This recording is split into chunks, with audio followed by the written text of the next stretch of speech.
Well, welcome to A Day in the Life. As we've walked through this time together, we are trying to make sure that you get to hear from others inside of our church family as far as how they're connecting, how they're experiencing God, and what their situation is, what they're walking through, what they're experiencing during this time. And today, I'm really excited to have Hannah with us, and she's going to share a little bit of her story. So Hannah, if you would kind of give us an introduction to you, your situation right now, where you are.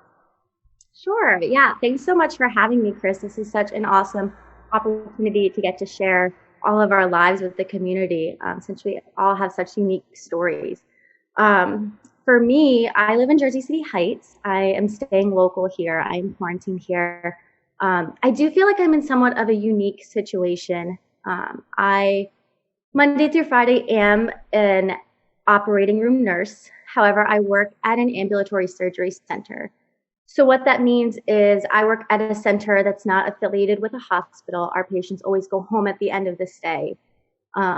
So since our cases are predominantly elective cases, our center actually closed down due to COVID. So I am furloughed as a nurse. I never thought there would be the day that as a nurse I would be unemployed.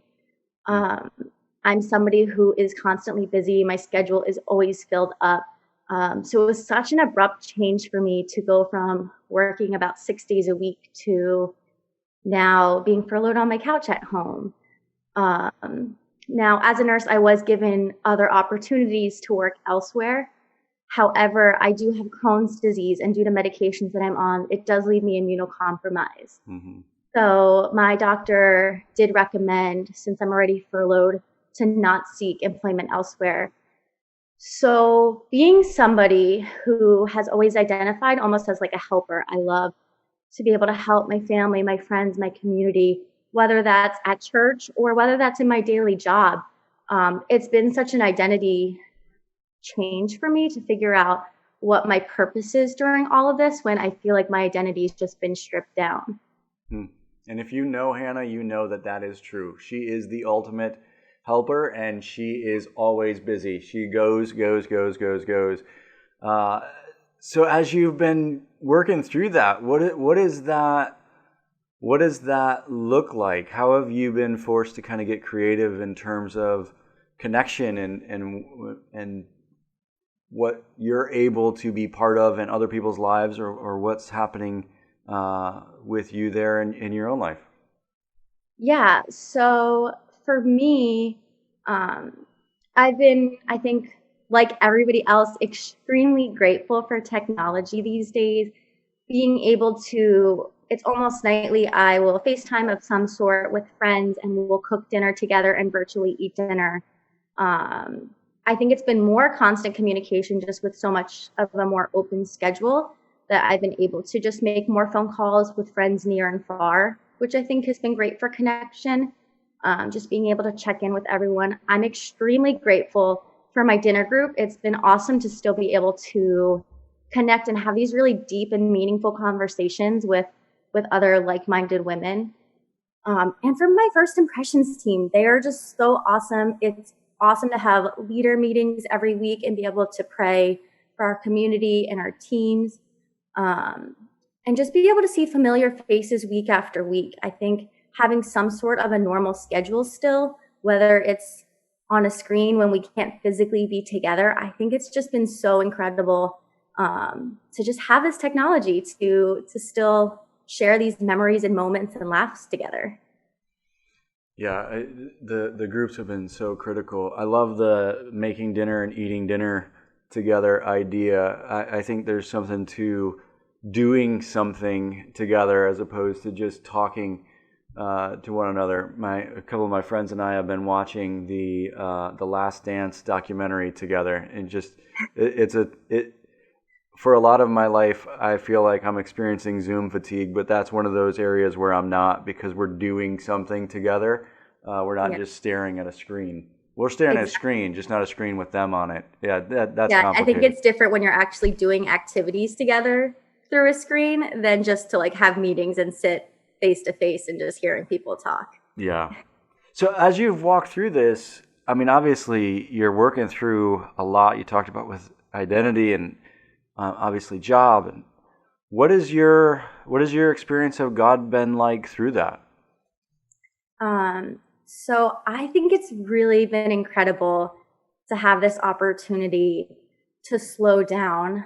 For me, I think I've experienced God and had a deeper relationship with Him in two different ways. So the one thing is, this pandemic has really been able to open the door to have conversations with people I normally wouldn't be about God. And it's been so incredible to be able to share the message of Jesus with so many people who on a normal basis would kind of turn the other ear to me.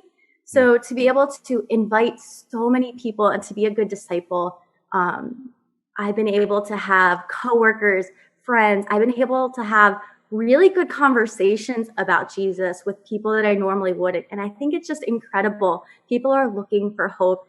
People are looking to have that some sort of connection. And I think it's an incredible opportunity to be able to give that to people and to share that with them. So it's been really fulfilling to be able to spread that message to people and to hear how our messages of Hoboken Grace has impacted people during these times. You know, we had Easter, and normally that's a really big weekend for us, and a lot of people want to go back to church. So what just an incredible opportunity, like I said, to be able to help people step into this relationship with God.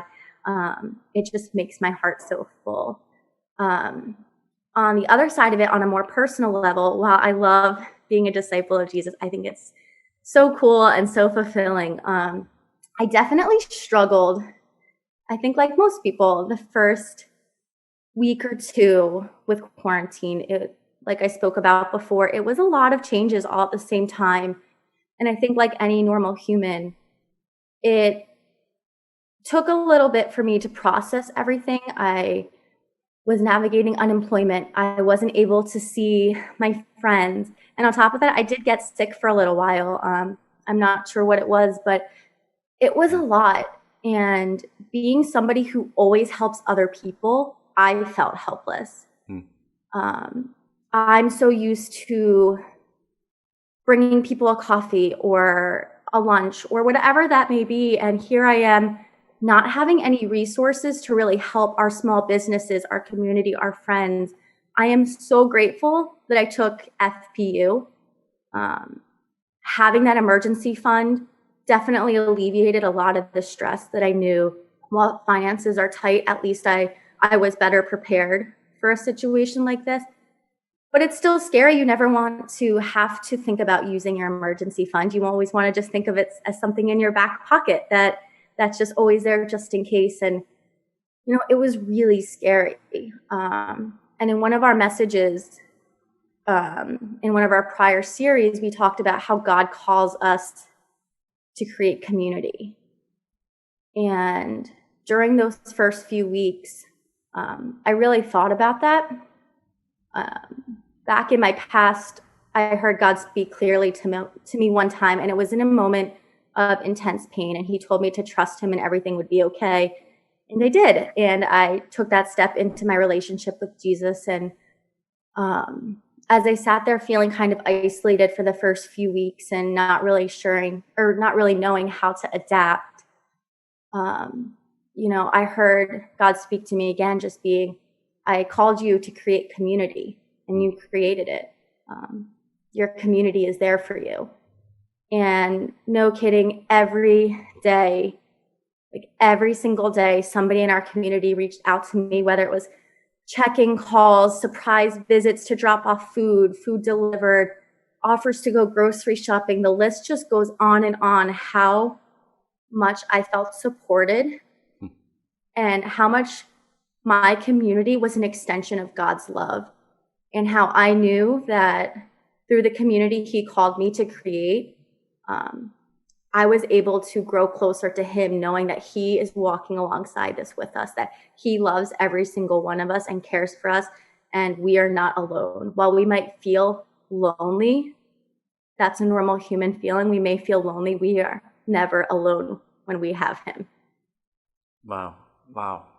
That's incredible. And it's amazing how the family works that way, right? Sometimes your faith is what strengthens someone else's faith. Sometimes it's their faith that strengthens your faith. And sometimes you get to be that helper, which you have been in so many different people's lives in so many different ways. And sometimes you get to be the recipient of it. Wow. Yeah, it's a really, I think, humbling experience to be on the other side of it and to kind of experience what I've allowed other people to experience. That's incredible. Thank you so much. Thank you for sharing that with us. Thank you for sharing that with our family and allowing us to see what's happening in your life. And I think for all of us, we miss being together. We miss seeing one another. And for those of you who don't know, Hannah's a powerful part of our team and helping people get connected through our connection points. And I can't wait till we can experience that again. But thank you for how you're continuing to connect people, continuing to love our family through a variety of different ways. So thank you for joining us today. And for those who are watching, thank you for joining us as well.